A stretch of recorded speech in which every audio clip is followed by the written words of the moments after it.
participar da sua obra, vou cantar. Meu Salvador, meu Salvador, na cruz mostrou o amor do Pai, o justo Deus. Pela cruz me chamou, pela cruz me chamou, gentilmente me atraiu e eu, sem palavras, me aproximo, quebrantado o seu amor.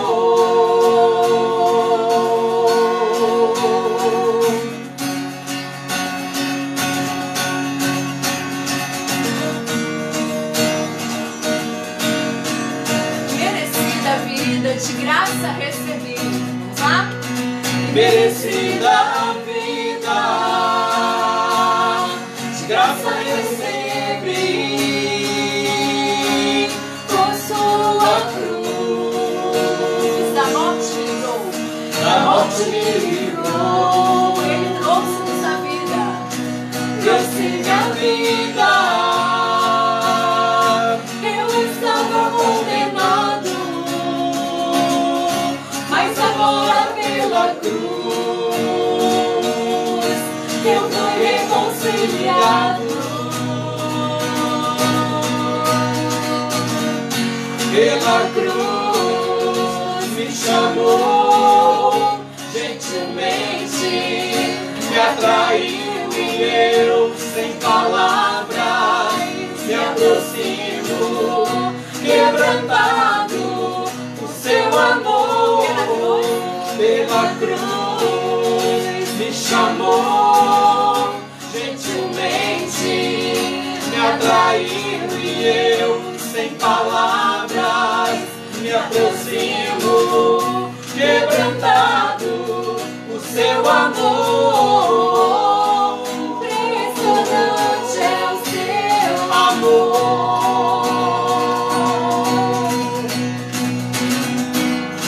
Me redimiu e me mostrou o quanto é fiel.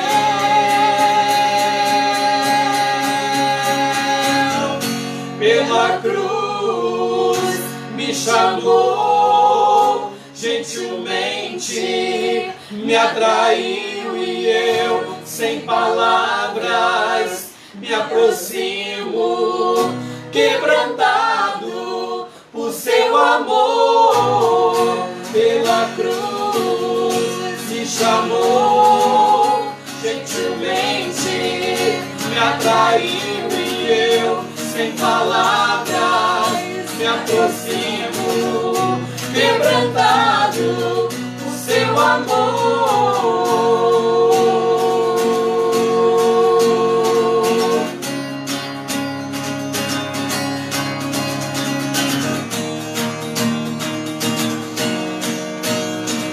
Para finalizar, o seu amor.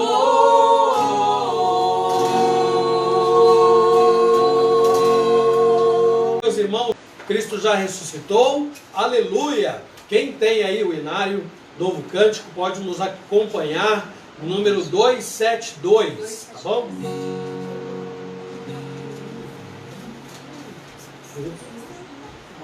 Alto.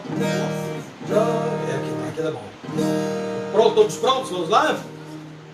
Cristo já ressuscitou, aleluia, sobre a morte triunfou, aleluia, tudo consumado está, aleluia, salvação de graça dá, aleluia. Agora vamos cair um pouco, porque eu devo ter quase matado todo mundo agora, né? Então vamos cantar em ré, a partir da segunda. Vamos lá? Cristo sobre a cruz sofreu, aleluia, e por nós ali morreu, aleluia, mas agora vivo está, aleluia, para sempre reinará, aleluia.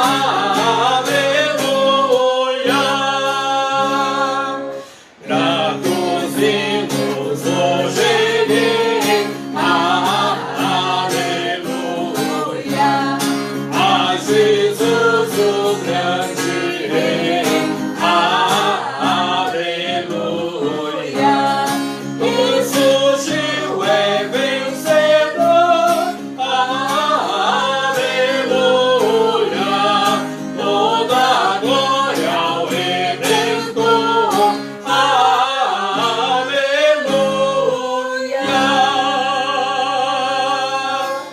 Você ficou melhor, né? Vou pegar minha Bíblia, meus irmãos. Vamos abrir as nossas Bíblias na primeira epístola de Pedro, capítulo 1, versículos 3 a 9. Pode deixar que o pai pegue aqui. Primeira de Pedro, meus irmãos, capítulo 1, versículos 3 a 9. Quem tem dificuldades aí, vai de Apocalipse para trás aí, que vai ser rapidinho. Apocalipse, Judas, terceira, segunda, primeira de João, e aí você vai chegar em Pedro, tá bom? Primeira epístola de Pedro, capítulo 1, do versículo 3 ao 9. Todo mundo achou aqui? Show, Lulu? Não? Primeira. Tá certo. É aqui primeiro. Versículo 3, lá no começo. 7. Tá? Pronto? Xolica. Ajuda a Lilica. Alicia, ó, vai lá em Apocalipse e vai pra trás. Bom, vamos ler, gente.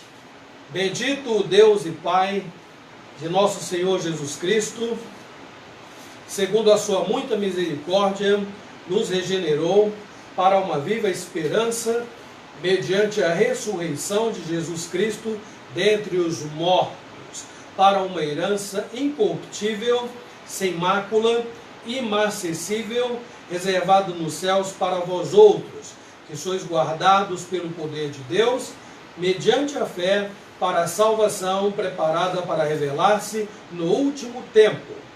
Nisso exultais, embora no presente por breve tempo, se necessário, sejais contristados por várias provações, para que, uma vez confirmado o valor da vossa fé, muito mais preciosa que o ouro perecível, mesmo apurado por fogo, redunde em louvor, glória e honra na revelação de Jesus Cristo, a quem não havendo visto, amais, no qual não vendo agora, mas crendo, exultais com alegria indizível e cheia de glória, obtendo o fim da vossa fé, a salvação da vossa alma.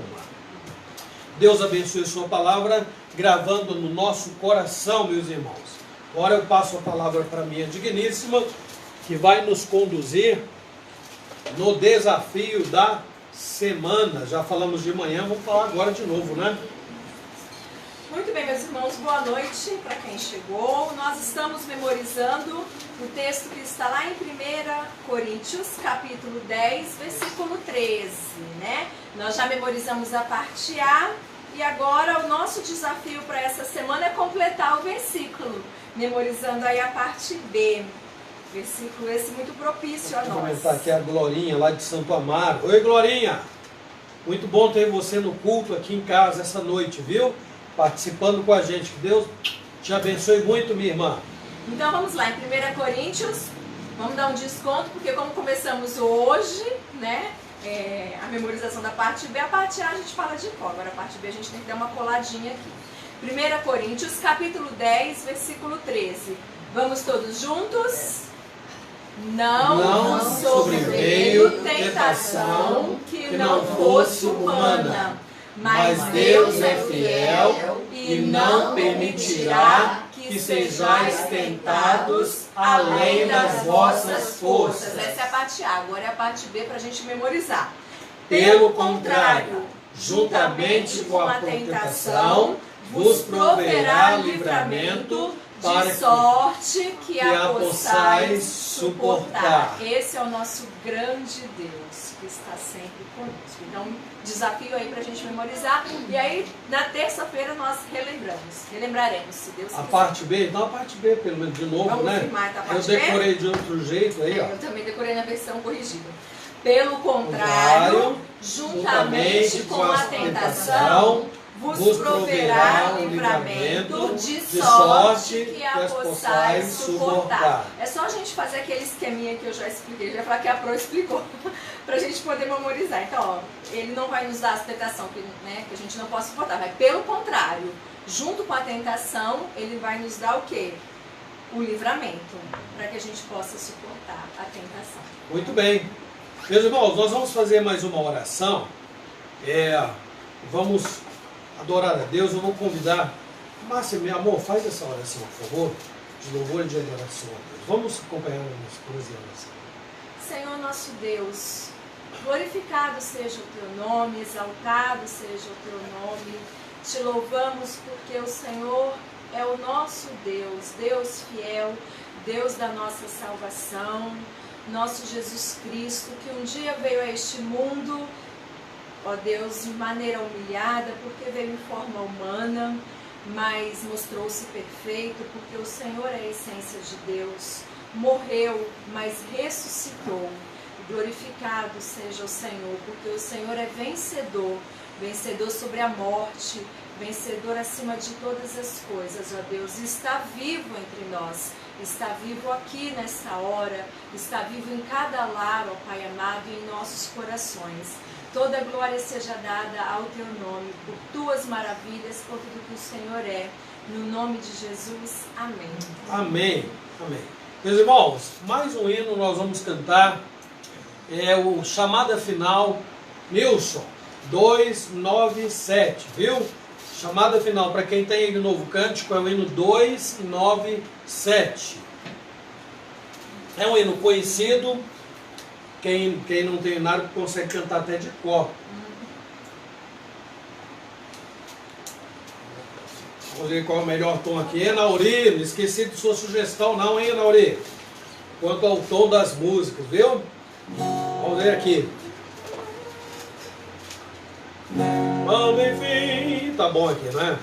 Quando lá do céu descendo para o céu Jesus voltar, eu traí de Deus a todos proclamar que chegou o grande dia da vitória do meu rei, e por sua imensa graça lá estarei. Quando enfim chegar o dia da vitória do meu rei, quando enfim chegar o pela graça de Jesus eu lá estarei. Nesse dia quando os mortos hão de a voz de Cristo ouvir, e dos seus sepulcros hão de ressurgir, os remidos transformados logo aclamarão seu rei.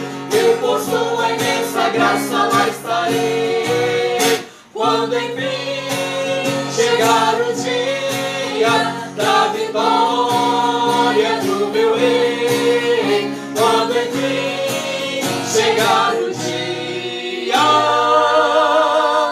pela graça de Jesus eu lá estarei. Pelo mundo rejeitado foi Jesus meu Salvador, desprezaram e insultaram meu Senhor, mas glorioso veio o dia da vitória do meu rei, e por sua imensa graça lá estarei. Quando enfim chegar o dia da vitória do meu rei, quando enfim chegar o dia, pela graça de Jesus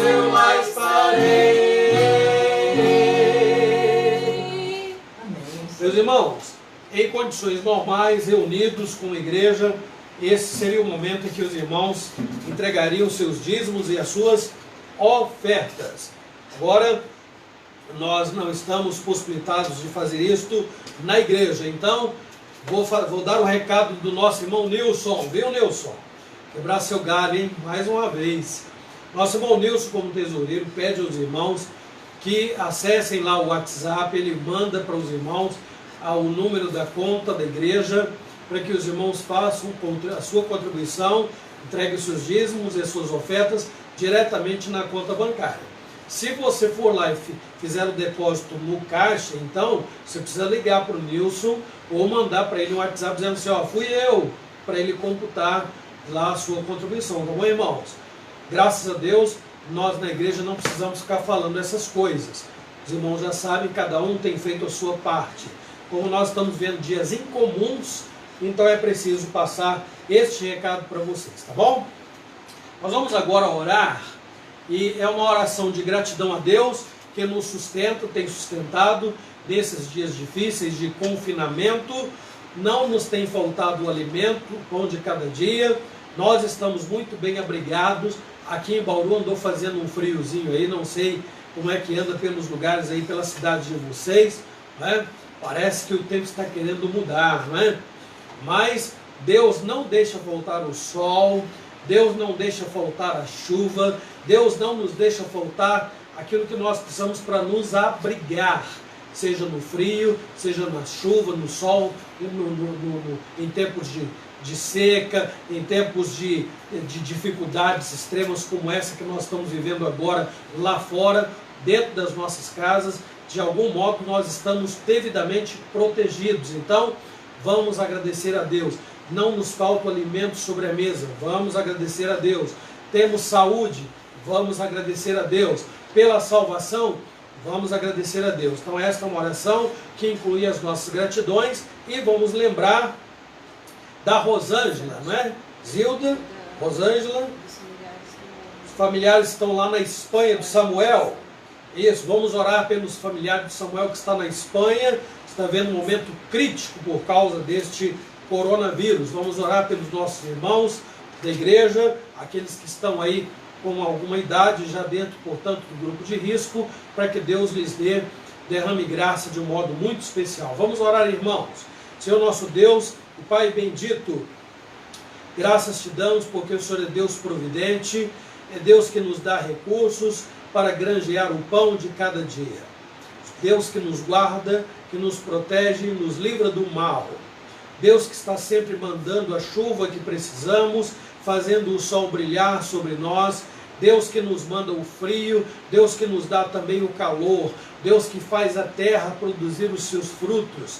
Deus que nos livra das pestes, nos livra das enfermidades que andam circulando pelo ar. Nos guarda em nossas casas, apesar das dificuldades que isso também gera, nos protege e nos livra, não apenas de contrair certas doenças, como também de sermos potenciais transmissores ao andarmos pela rua livremente, nos supermercados, nos bancos e no trabalho e por todos os lugares por onde andam os nossos pés.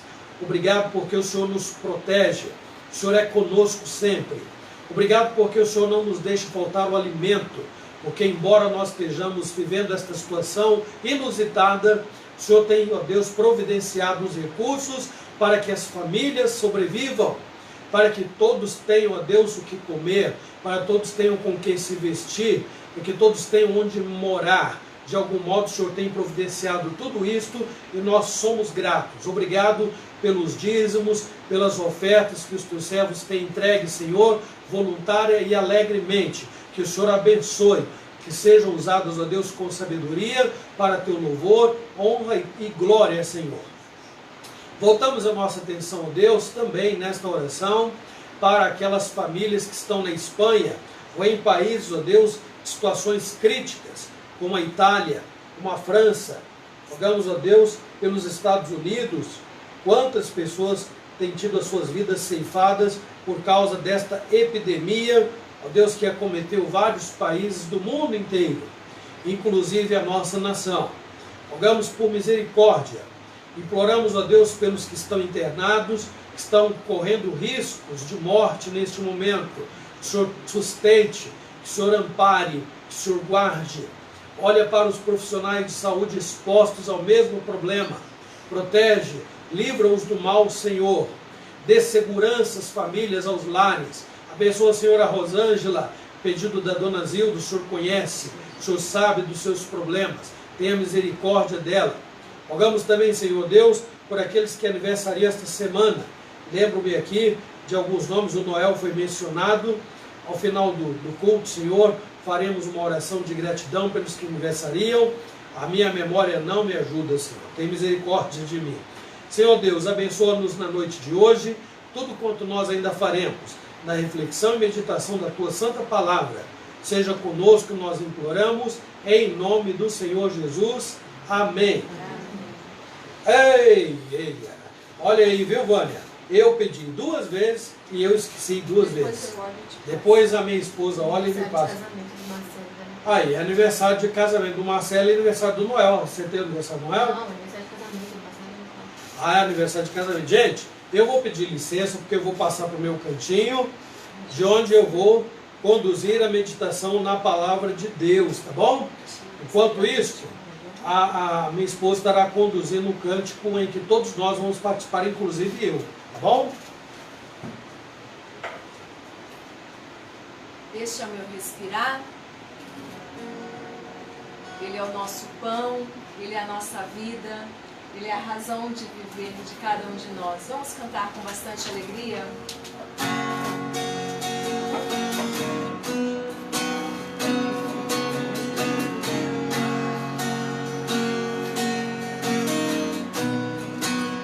Vamos lá? Este é o meu respirar.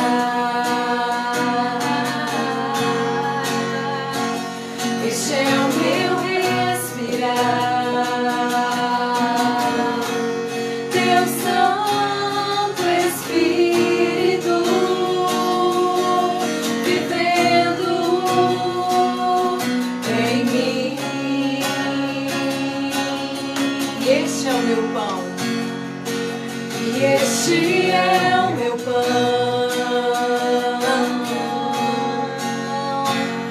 E este é o meu pão. Tua vontade, tua vontade feita em mim. Eu nada sou sem ti.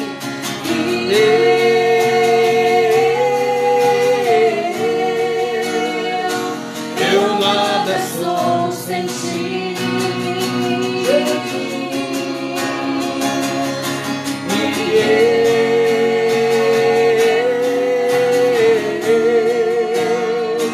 Perdido sou sem ti, Jesus. Deixa eu respirar. Este é o meu respirar.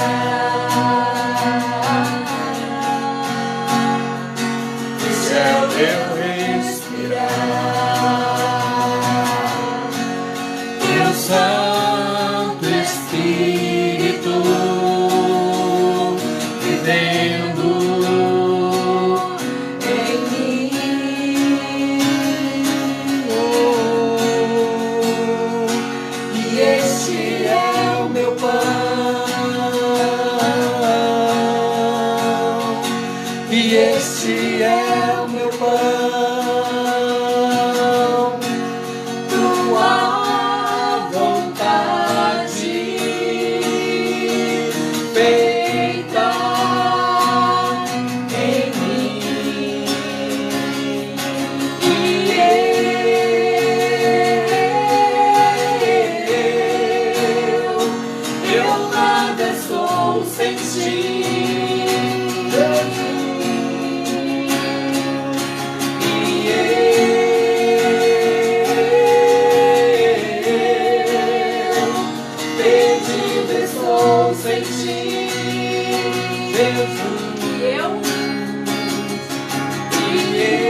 sem ti, Jesus.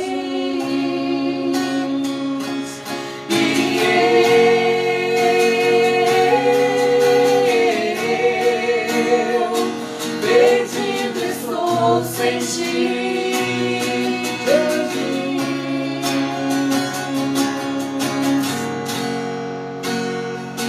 Tu és meu respirar,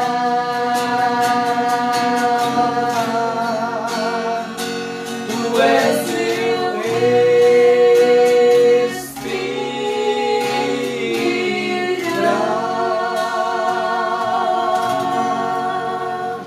Muito bem, muita hora nessa calma, porque nós vamos fazer aqui uma bagunça, viu, gente? Só um minuto.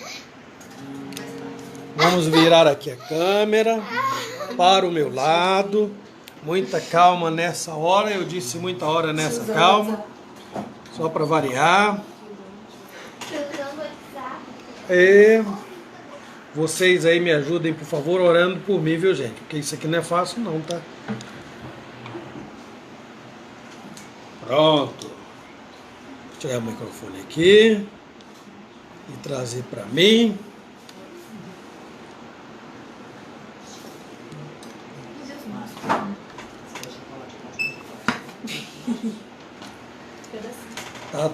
Tá bagunçado aí, minha filha? Ah, só fez tapa um. aqui.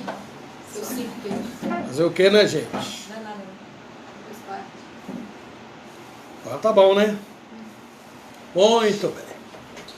Eu acho que agora tá bom. Lucas Vanzella, boa noite, seja muito bem-vindo. Oi, Geusa. Bom ver você aí interagindo com a gente, minha querida.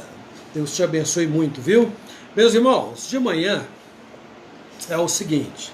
De manhã, hoje é o dia, primeiro dia da semana, portanto, o dia que o nosso Senhor Jesus ressuscitou. Pela manhã, eu poderia ter abordado sobre a ressurreição de Jesus, mas como nós não fizemos nenhuma live na sexta-feira e também não falamos sobre a paixão, sobre a morte, sobre a prisão de Cristo, tudo que ele sofreu até ser levado ao Calvário, então pela manhã escolhemos abordar este assunto, viu? Na escola dominical. E deixamos agora, para agora à noite, falar um pouco sobre a ressurreição. Há muito para ser explorado, sem dúvida nenhuma, e eu é que não vou me atrever a querer falar tudo, porque eu jamais vou conseguir. Mas aquilo que Deus tem me dado condições para compartilhar com vocês, eu farei baseado no Evangelho segundo Lucas, no capítulo 23, viu, irmãos? Vou repetir, Evangelho segundo Lucas, no capítulo 23, do versículo 50. Então nós vamos ler até o versículo 12 do capítulo 24. Vou repetir então. Evangelho de Lucas 23, do 50 ao capítulo 24, versículo 12. Abra sua Bíblia e, por favor, me acompanhe aí, viu? Vamos lá? Márcia, boa noite. Quanto tempo? Deus abençoe muito sua vida, viu? Vamos ter você aí com a gente. E eis que certo homem, chamado José, mestre do Sinédrio, homem bom e justo, que não tinha concordado com o desígnio e ação dos outros, natural de Arimateia, cidade dos judeus, que esperava o reino de Deus, tendo procurado a Pilatos, pediu-lhe o corpo de Jesus. Tirando-o do madeiro, envolveu num lençol de linho e o depositou num túmulo aberto em rocha, onde ainda ninguém havia sido sepultado. Era o dia da preparação e começava o sábado. As mulheres que tinham vindo da Galileia com Jesus, seguindo, viram o túmulo, e como o corpo fora ali depositado. Então se retiraram para preparar aromas e bálsamos, e no sábado descansaram segundo o mandamento. Mas no primeiro dia da semana, alta madrugada, foram elas ao túmulo, levando os aromas que haviam preparado. E encontraram a pedra removida do sepulcro, mas ao entrarem não acharam o corpo do Senhor Jesus. Aconteceu que, perplexa a esse respeito, apareceram-se-lhe 2 varões com vestes resplandecentes. Estando elas possuídas de temor, baixando os olhos para o chão, eles lhes falaram: por que buscais entre os mortos ao que vive? Ele não está aqui, mas ressuscitou. Lembrai-vos de como vos preveniu, estando ainda na Galileia, quando disse: importa que o Filho do Homem seja entregue nas mãos de pecadores e seja crucificado e ressuscite no terceiro dia. Então se lembraram das suas palavras e, voltando do túmulo, anunciaram todas estas coisas aos 11 e a todos os mais que com eles estavam. Eram Maria Madalena, Joana e Maria, mãe de Tiago. Também as demais que estavam com elas confirmaram estas coisas aos apóstolos. Tais palavras lhes pareciam como delírio e não acreditaram nelas. Pedro, porém, levantando-se, correu ao sepulcro e, abaixando-se, nada mais viu senão os lençóis de linho, e retirou-se para casa, maravilhado do que havia acontecido. Vamos fazer mais uma oração neste momento? Senhor nosso Deus, imploramos pela Tua graça, imploramos pelo Teu favor, a fim de que o Senhor Deus penetre o mais profundo do nosso ser, falando, transformando a nossa vida, ajudando-nos, Senhor Deus, a sermos alvos, objetos de todas as bênçãos resultantes da ressurreição do nosso Senhor e Salvador Jesus Cristo. Tem misericórdia de nós, fala o nosso coração. Nós rogamos em nome de Jesus. Amém. Pessoal, no nosso relógio aqui são 10 para as 8. Fiquem conosco até o final, tá bom? Nos acompanhem no raciocínio, eu vou fazer todo o possível para não me delongar. E o assunto principal, como eu disse, é a ressurreição de Jesus. Quando Cristo morreu, todos haviam ficado distantes, seus seguidores, né? Todos os seus seguidores haviam ficado distantes daquela multidão enfurecida, que gritava e ansiava pela morte e pela crucificação de Jesus. A Bíblia diz que apenas João, apóstolo, Maria, mãe de Jesus, Maria Madalena e Maria, mãe de Tiago, acompanhavam Jesus de perto, estavam ali próximos à cruz. Mas todos se dispersaram, talvez temendo o que a multidão enfurecida pudesse fazer com eles, não é? Talvez também desanimados por tudo que eles estavam contemplando, tudo que estava acontecendo com aquele que, durante aproximadamente 3 anos, foi seu mestre, lhes mostrou sinais, prodígios, maravilhas, com autoridade pregou, falou tanta coisa. Muito bem, eles não são vistos nem mesmo, essas pessoas que se dispersaram. Jesus havia predito isso, vocês devem estar lembrados: ferirão o pastor e as ovelhas se dispersarão, não é?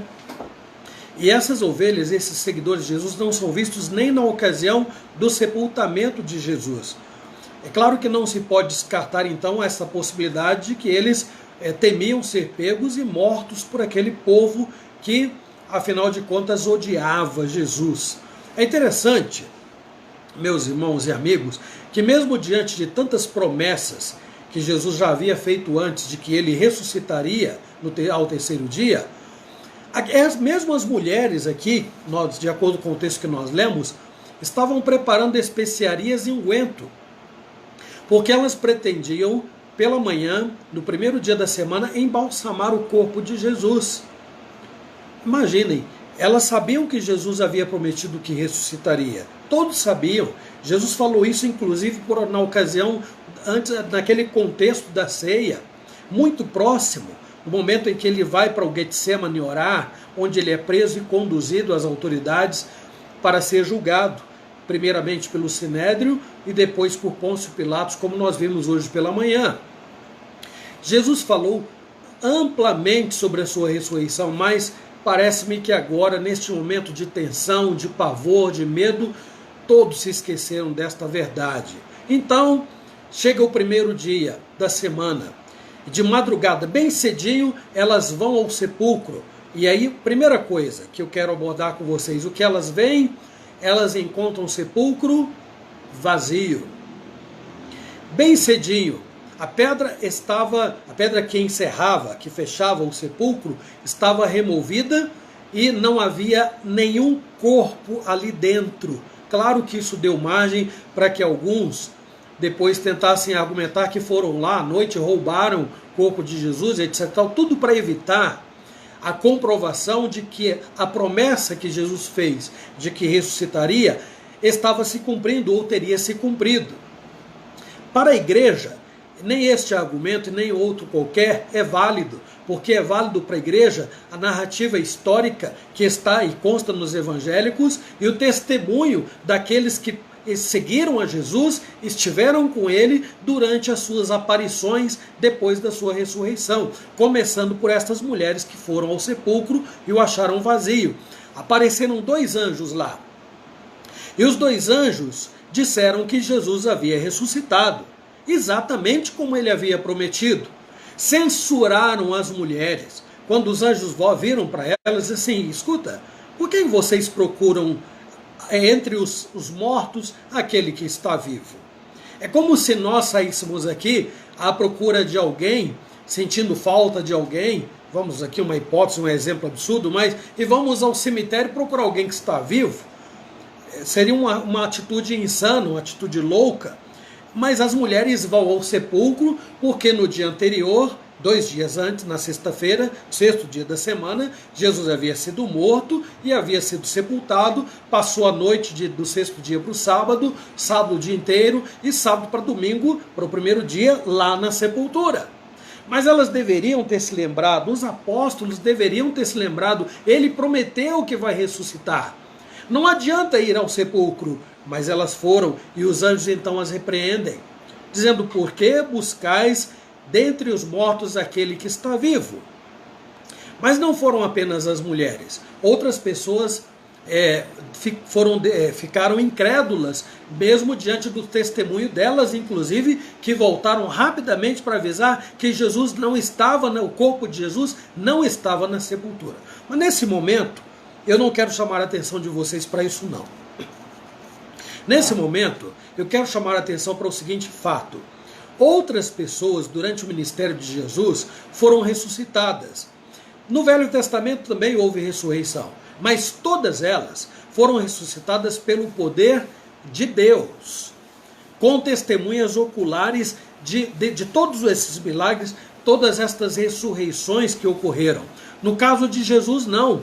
Jesus ressuscitou pelo seu próprio poder, conforme nos diz lá em João, capítulo 11, 25, quando Jesus vai à aldeia de Betânia, na ocasião em que Lázaro havia morrido, Jesus diz claramente no versículo 25, eu sou a ressurreição e a vida. Quem crê em mim, ainda que morra, viverá. Embora numa das epístolas paulinas nós encontremos o texto bíblico dizendo que Deus o ressuscitou, todos sabem que Jesus Cristo, sendo Deus, tem o poder para poder sair, para romper com os grilhões da morte, que é o que ele fez de fato. Então, este é o primeiro ponto que eu quero colocar para vocês. O sepulcro estava vazio, não havia nada lá, e a pedra removida. Num segundo momento, para nossa reflexão, eu gostaria que nós pensássemos na reação dos discípulos.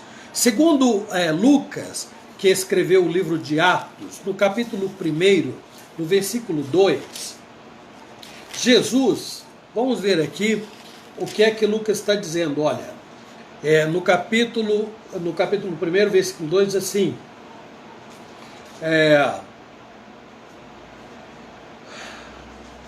do versículo 3, 2 e 3, vamos ler. Até o dia em que depois de haver, eu vou ler do versículo 1, tá bom?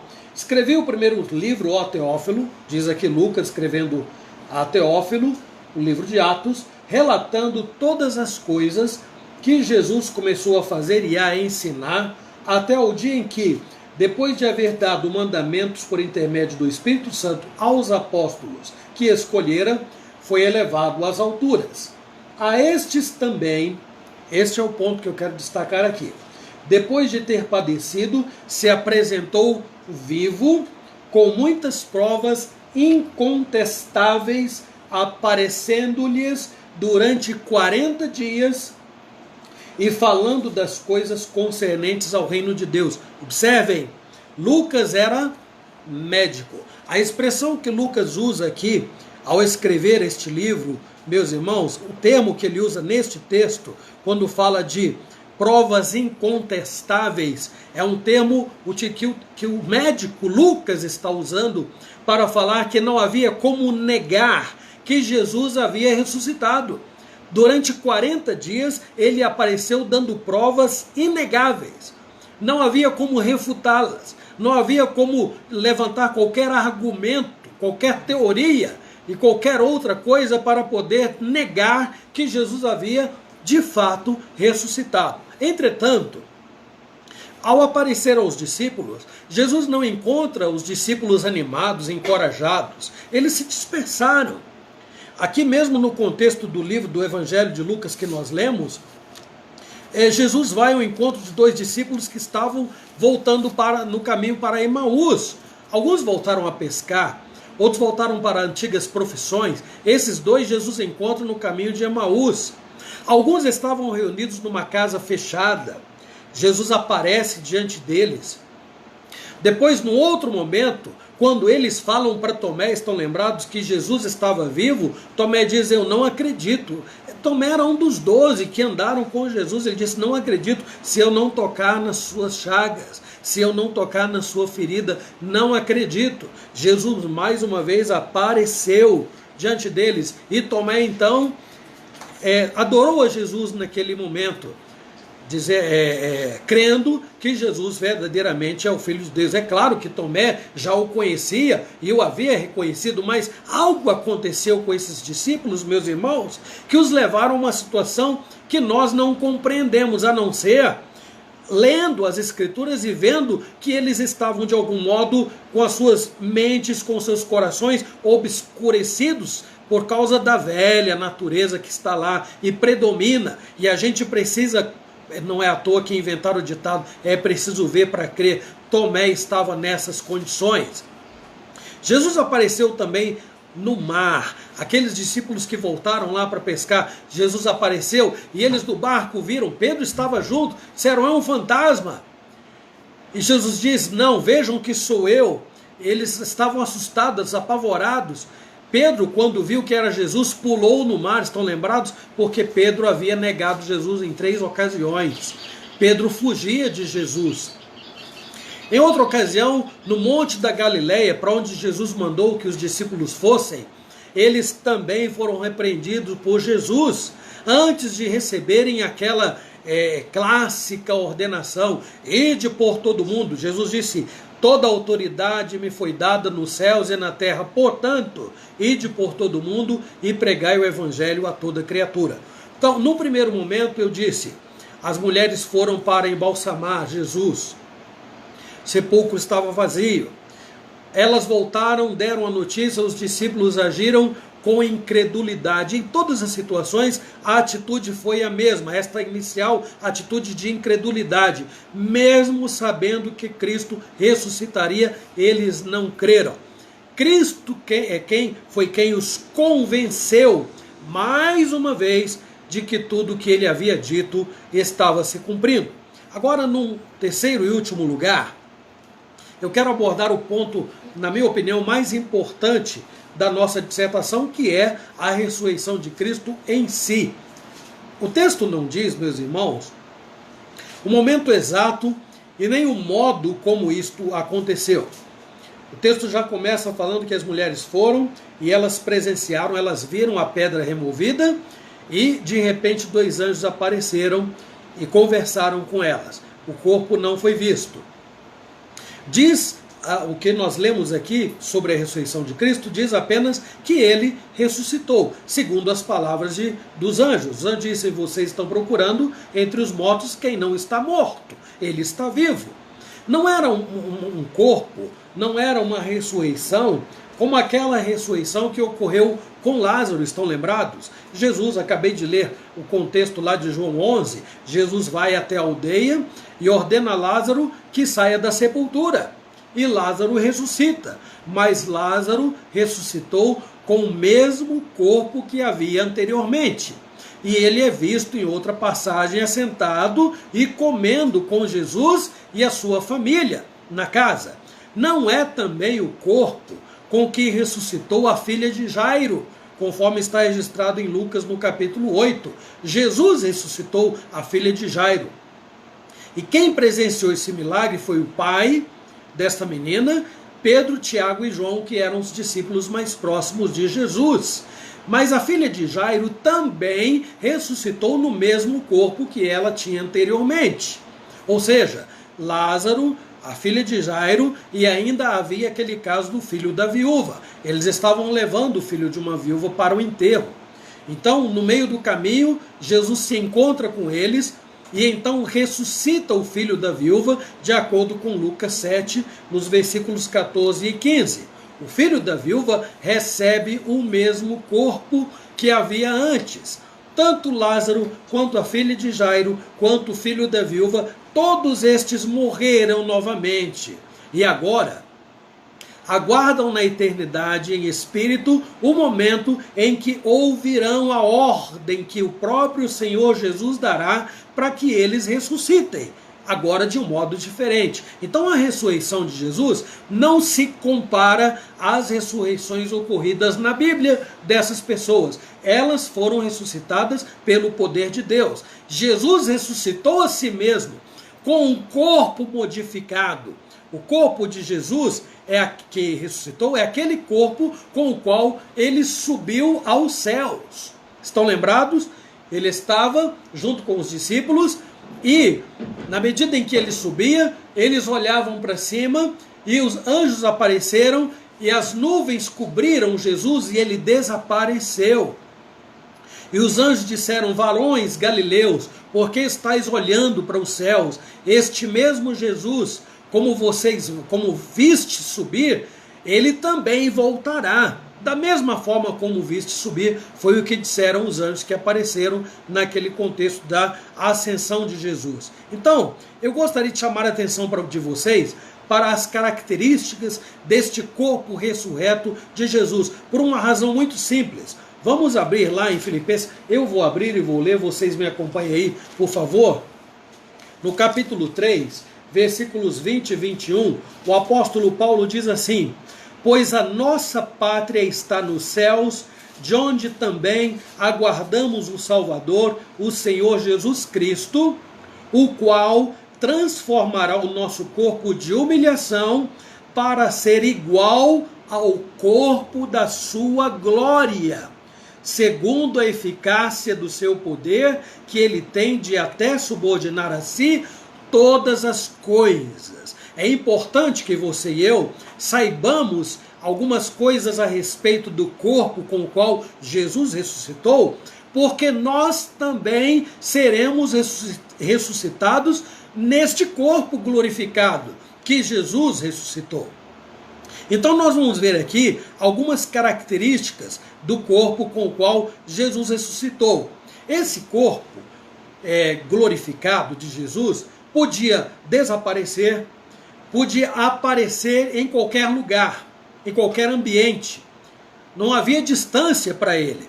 Nós temos aí o caso desses discípulos que nós lemos aqui no texto, a caminho de Emaús.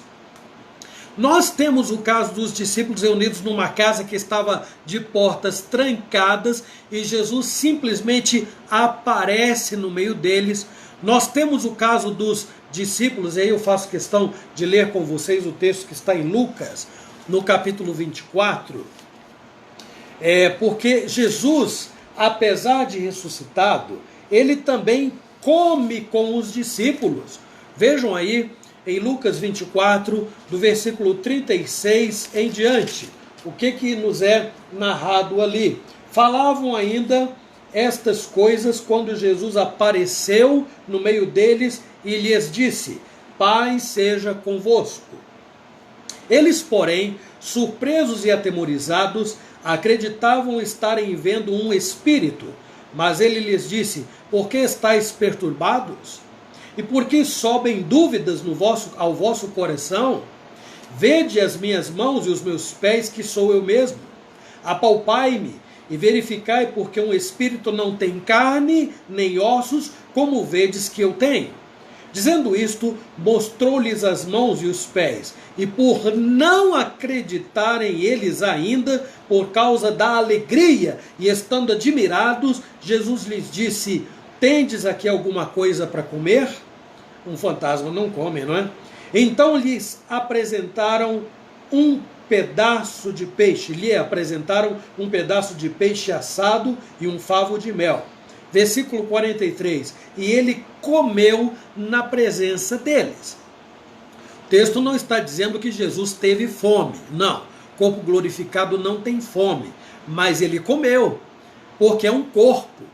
Não aquele corpo humilhado com o qual Lázaro foi ressuscitado novamente, a filha de Jairo e o filho daquela viúva, como eu disse, mas o corpo glorificado.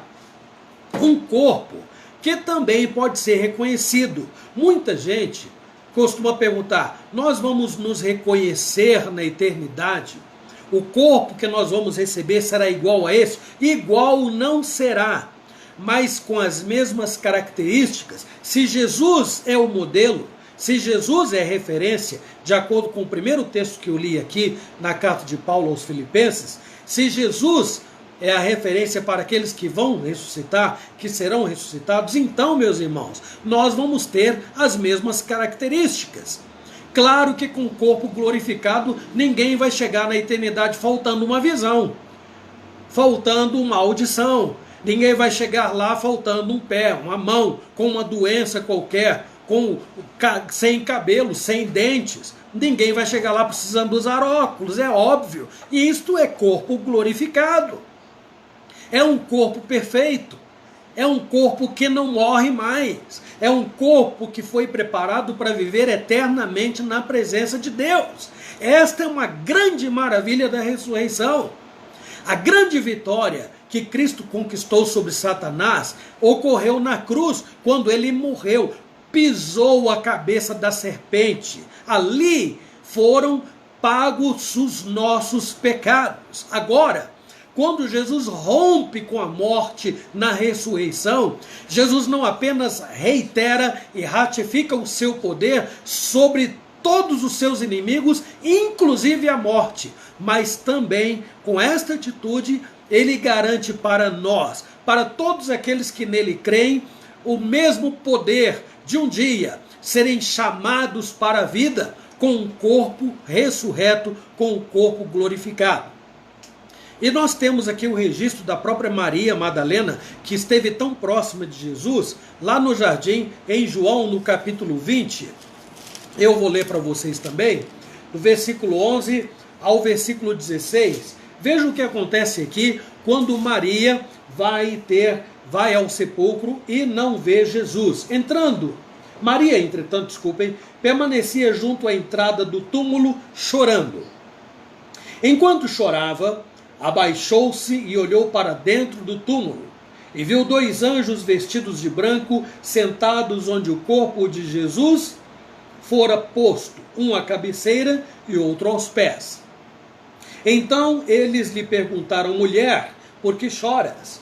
Ela lhes respondeu: porque levaram o meu Senhor e não sei onde o puseram.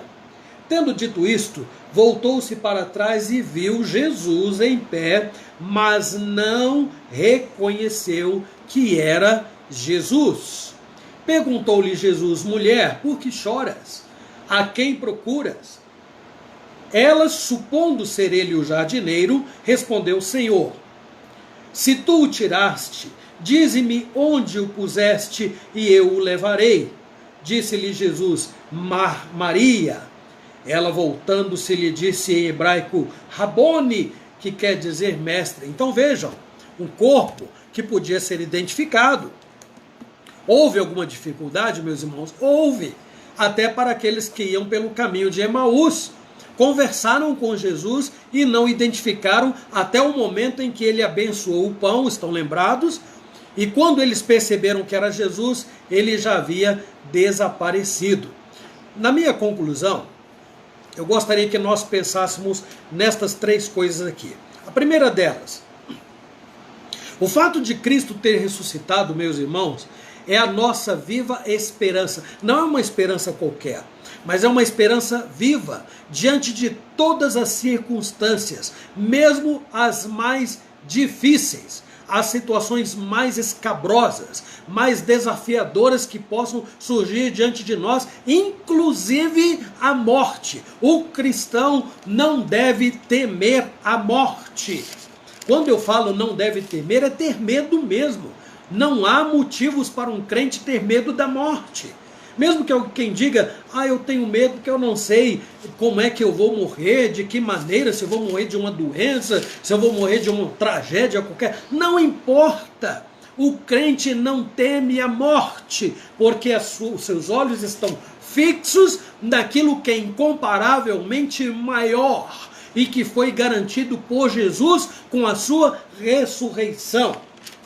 A orientação vem do apóstolo Paulo na primeira carta aos Tessalonicenses, no capítulo 4, no versículo 16. Porquanto o Senhor mesmo, dada sua palavra de ordem, ouvida a voz do arcanjo e ressoada a trombeta de Deus, descerá dos céus e os mortos em Cristo ressuscitarão primeiro. Meus irmãos, o maior mal temido por todos os homens não é outro senão a morte. A morte é o ápice de qualquer enfermidade que alguém possa conhecer. Mas Jesus, ao ressuscitar, nos dá esperança. Quando alguém diz a esperança é a última que morre, esse alguém precisa refletir em mais um adágio que não tem fundamentação bíblica. A esperança do cristão nunca morre. Ela é tão viva quanto vivo é aquele que causa a sua esperança, que promove essa esperança. A esperança do cristão termina na morte. Ela termina porque nós não precisamos levar a esperança para os céus. Nos céus ninguém vai precisar esperar mais nada. Tudo terá terminado. Na verdade, haverá o início de uma nova realidade que nós não somos capazes de mensurar. Então este é o primeiro ponto. Ressurreição de Cristo nos dá coragem, nos dá ânimo, nos dá força, nos dá condições para seguir em frente sem temer, não temendo nada. Em uma determinada ocasião, Jesus estava pregando e diante da incredulidade de alguns e do perfeccionismo farisaico, muita gente fazia as obras que os fariseus esperavam por ter medo das autoridades judaicas. Jesus dizia para eles assim: não temam os que podem fazer perecer o corpo. Temei antes aquele que pode fazer perecer tanto o corpo quanto a alma. Então este é um aspecto que serve para aqueles que não creem em Jesus. Quem não crê em Cristo, nunca o recebeu, não conhece Jesus por experiência própria, tem medo mesmo. Claro que vai ter. Porque sempre haverá uma dúvida. Como é morrer? Jesus morreu e deixou-nos o exemplo de que a morte pode ser dura e cruel, mas a ressurreição compensa, ela é incomparavelmente maior que todos os desafios que nós podemos enfrentar nesta nossa vida. As enfermidades que o digam, não é? Tantos desafios, tanta gente enfrentando enfermidades das mais variadas espécies, mas Jesus é a nossa viva esperança, continua sendo a nossa viva esperança. Entretanto, meus irmãos, nesta minha conclusão também quero colocar o seguinte, que como os discípulos se dispersaram e foram incrédulos naquela ocasião, a incredulidade continua sendo um grande desafio para todos os mortais. Normalmente, muita gente tem agido como Tomé. Tem sido necessário fazer valer o velho adágio. É ver para crer. Eu só acredito vendo, não é? Não é assim que muitos têm buscado alimentar a fé hoje em dia? Os registros sagrados, o que está na Bíblia, não tem sido bastante e suficiente para que as pessoas creiam em Cristo. E por que razão? Muita gente tem corrido atrás de ver sinais e sinais e mais sinais. Deus é poderoso, Deus é grande. O que Deus é capaz de fazer, nós não somos capazes de pensar, de imaginar. Vai muito além da nossa limitação humana. Então, meus irmãos, está registrado. O que Deus é capaz de fazer está aqui. Eu não preciso esperar que Deus cure A, B ou C, ou ainda que tire alguém da morte, para ter certeza que Jesus Cristo é o Filho de Deus vivo. E que Ele está vivo. E que um dia voltará para nos levar para a eternidade, para a sua glória. Em detrimento disto, meus irmãos, eu quero ler ainda o que João mesmo escreveu. Ele, que registrou tantos sinais feitos por Jesus, escreve no capítulo 20, nos versículos 30 e 31 o seguinte: na verdade, fez Jesus diante dos discípulos muitos outros sinais que não estão escritos neste livro. Estes, porém, foram registrados para que creiais que Jesus é o Cristo, o Filho de Deus, e para que, crendo, tenhais vida em seu nome. Então, meus irmãos, nós temos nas nossas mãos tudo que nós precisamos para saber quem é Deus, para alcançar a graça salvadora de Cristo. Nós temos nas nossas mãos as provas. Nós não precisamos ver sinais para aumentar a nossa fé. A nossa fé é fortalecida pela palavra de Deus, porque nada que ocorre no mundo é novo. As pessoas que são curadas, isto não é novidade para Deus. Se Deus tira um morto da morte, isto não é novidade para Deus. Não é novidade para a igreja, porque tudo que Deus continua fazendo está escrito, meus irmãos. Ele já fez um dia, e Ele continuará fazendo, porque Ele é Deus. Ele é todo poderoso. Ele pode resolver as nossas mais complicadas circunstâncias. Entretanto, a incredulidade se mostra quando as pessoas vão atrás dos sinais. Elas precisam ver, elas precisam experimentar algo extraordinário para dizer: ah, Deus existe, e eu tenho provas para contar. Meus irmãos, as provas estão aqui, nós as temos na Escritura. E quando alguém busca as provas no mundo, nas obras, nas coisas que se realizam na nossa época, isto longe de ser exemplo e testemunho de fé, isso é testemunho de incredulidade. Quando alguém vai atrás de sinais, de prodígios, de milagres para crer em Cristo, isto é uma demonstração de incredulidade. Porque a Bíblia é mais do que suficiente para mostrar que Deus é suficiente, é poderoso o suficiente para nos perdoar, para nos salvar, para nos curar, para por fim nos ressuscitar. Então, meus irmãos, a nossa atitude, ela deverá ser, ela estará alinhada com a maneira como nós enxergamos a pessoa de Jesus. Por isso nós temos uma igreja que mostra muitas debilidades na nossa época, porque a incredulidade é maior do que muita gente pode imaginar. A incredulidade faz com que pessoas invertam as suas prioridades. Foi o que aconteceu com os discípulos. Por incredulidade, eles voltaram às suas antigas profissões. Eles não esperaram Jesus ressuscitar, não ficaram ávidos pelo rompimento de Jesus com a morte. Eles não ficaram aguardando e não ficaram encorajando uns aos outros, dizendo: lembrem que Ele prometeu. Não, eles ficaram medrosos, ficaram apreensivos, foram incrédulos e censurados muitas vezes. E por causa disto, meus irmãos, voltaram às suas antigas profissões. Jesus ressuscitou e prometeu que voltará. A incredulidade tem predominado tanto no nosso mundo, meus irmãos, que tem gerado comportamento semelhante àquele da dispersão dos discípulos. As prioridades são outras. Não se aguarda avidamente a volta de Jesus, não se anuncia avidamente a volta de Jesus, não se vive o Evangelho com a intensidade que se pode viver, buscando a Deus com fome e sede da sua palavra, desejando viver intensamente o Evangelho. Por que razão? Porque a incredulidade continua predominando na vida de muita gente. Graças a Deus, nós temos a palavra, nós temos a revelação de Deus a nós, que registra tudo o que precisamos para ter as nossas prioridades nos seus devidos lugares.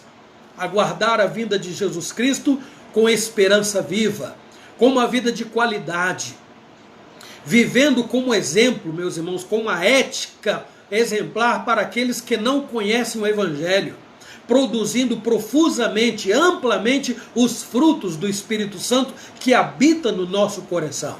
Em último lugar, como eu disse, primeiro, Jesus Cristo teve poder, e isso é muito importante lembrar, ele teve poder para ressuscitar e garantiu com isso a nossa ressurreição. Em segundo lugar, é preciso lembrar também que a incredulidade foi um obstáculo naquela época e tem sido um obstáculo ainda hoje.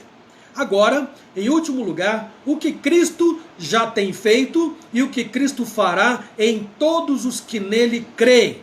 Vamos ver o que está escrito lá em 1 Coríntios 2, 9. Alinhado com o que nós estamos falando aqui, esse texto resumirá bem as minhas palavras. 1 Coríntios capítulo 2, versículo 9, é um texto, inclusive minha esposa escolheu como versículo para nós decorarmos recentemente.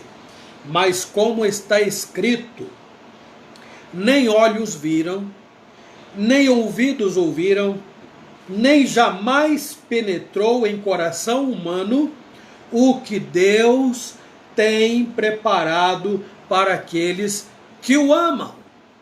Observe, meus irmãos, pense em algo maravilhoso que você já conheceu no mundo. Pense em algum lugar espetacular que você já foi. Pense em alguém que você já conheceu, que foi muito importante ou é importante na sua vida. Pense nas coisas mais extraordinárias que marcaram e têm marcado a sua história. Pense nas coisas extraordinárias que ocorreram na história do mundo inteiro. Uma história longa, uma história antiga. Pense.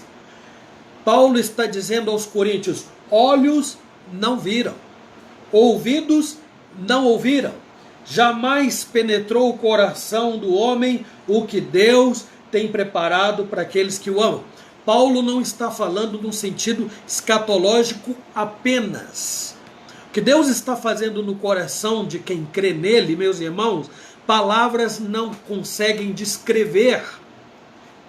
A obra que Cristo está realizando no coração do salvo, não há livro no mundo que possa descrever. Não há nada que possa expressar cristalinamente. Nós hoje vemos como em espelho, por enigma, são palavras do apóstolo Paulo. Não esse espelho onde a gente consegue ver, tem uns que aumentam a imagem, né? E a gente consegue ver aquelas crateras no rosto, é claro, no meu caso. O seu não é assim, provavelmente. Mas o espelho de antigamente é como um fundo de panela, né? Era como um fundo de panela ou de colher. Você olha para a colher, vê a sua imagem, mas não vê com clareza. Paulo está dizendo, agora nós estamos vendo assim, como por um espelho assim, ofuscado, embaçado. Mas então veremos face a face. Nós seremos conhecidos, ele será conhecido, nós seremos conhecidos de maneira muito transparente. Nós o veremos tal como ele é. Jó disse isso, não é?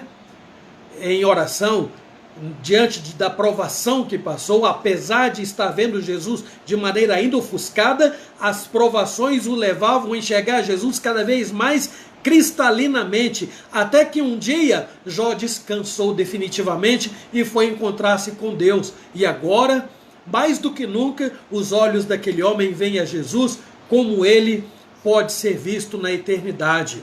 Meus irmãos, eu faço votos que Deus, nesta data tão oportuna, tão especial, nos ajude a assimilar todos os benefícios que são resultantes da ressurreição do nosso Senhor e Salvador Jesus Cristo, para que nós tenhamos vidas melhores.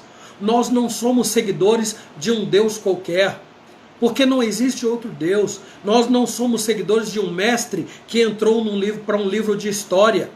Nós não somos seguidores de um mito, alguém que entrou para a história, mas que morreu, foi sepultado. Nós somos seguidores de alguém que morreu, é verdade, e morreu por sua própria vontade, deu a sua vida, ele entregou-se por nós, e ao terceiro dia ele rompeu com a morte, e então assumiu o corpo de glória. Meus irmãos, a nossa vida pode melhorar. Nós podemos encarar as situações como esta, por exemplo, que estamos vendo agora, de maneira muito mais nobre, de cabeça erguida, olhando para Jesus Cristo com esperança, sabendo que ainda que o mundo se torne um caos, para a igreja de Jesus, para os que creem nele, a vida nunca termina. A vida não é um desastre. A vida não perde a sua beleza, não perde a sua cor, porque a nossa esperança é uma esperança viva, como vivo é o nosso Senhor e Salvador Jesus Cristo. Que Ele mesmo nos abençoe, hoje e sempre. Amém. Vamos cantar mais uma música. Embora a minha esposa não esteja aparecendo aqui, eu pedi que ela acompanhe, para nós podermos cantar juntos. E depois nós vamos orar. Estarei impetrando a bênção, meus irmãos, como tenho feito ao final de todo o culto. Te agradeço. Eu te agradeço. Tem tudo a ver com o que nós falamos aqui, não é? Vamos ser gratos a Deus pela ressurreição de Cristo, pela vida que Ele nos dá.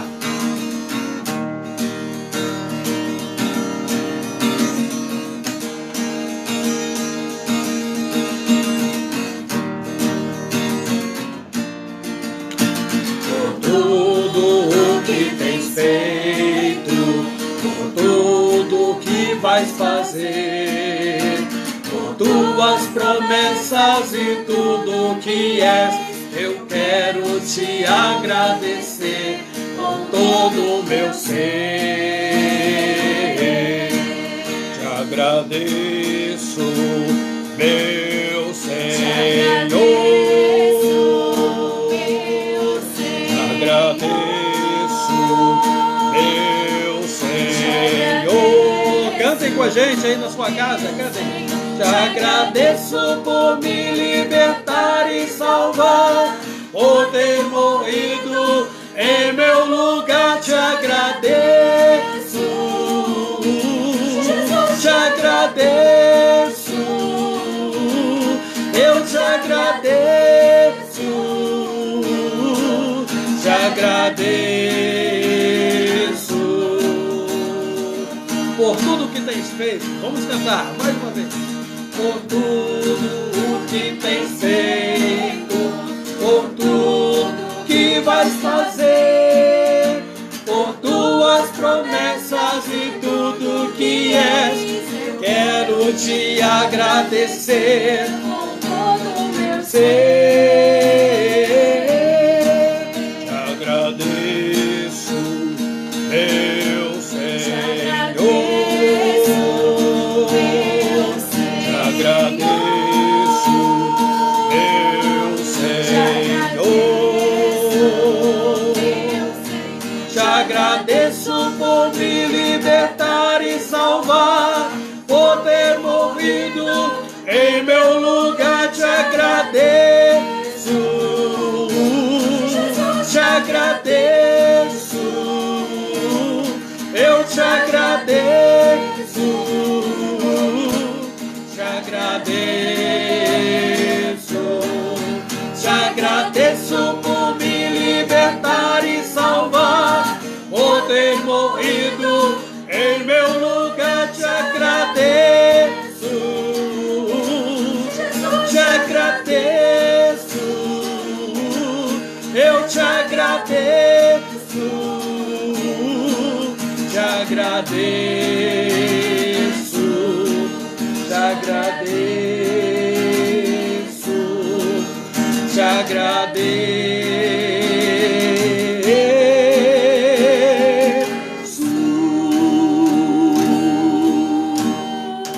Amém. Meus irmãos, nós vamos orar agradecendo a Deus, porque Ele vive, Ele pode nos garantir força, coragem para seguir em frente, lutando, muitas vezes chorando, é verdade, enfrentando dores, sofrimentos, mas nunca, meus irmãos, derrotados, jamais, porque ele venceu a morte, e segundo a sua palavra, a igreja é mais que vencedora. Podemos perder algumas batalhas na vida, podemos perder para algumas enfermidades, podemos perder algumas batalhas, meus irmãos, judiciais, questões importantes para nós podemos perder injustamente muitas vezes.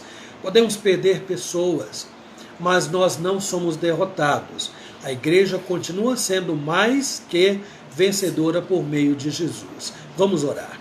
Senhor nosso Deus, graças te damos por Jesus Cristo, nosso Salvador e nosso Senhor, que rompeu com os grilhões da morte. Seu corpo não ficou na sepultura. E é claro, Senhor, que fazemos menção daquele contexto em que os discípulos se dispersaram, incrédulos. Certamente, Senhor, se nós estivéssemos no lugar deles, não faríamos diferente, porque esta é a nossa estrutura. Nós somos limitados, Senhor. E sem a tua ação na nossa vida, nós ficamos abandonados, perdidos. Não somos capazes de vencer nada. Somos fracassados. Por isto, Jesus Cristo ressuscitou, não apenas morreu. Ao morrer, conquistou o perdão para os nossos pecados, porque morreu no nosso lugar. E ao ressuscitar, garantiu para nós vida eterna.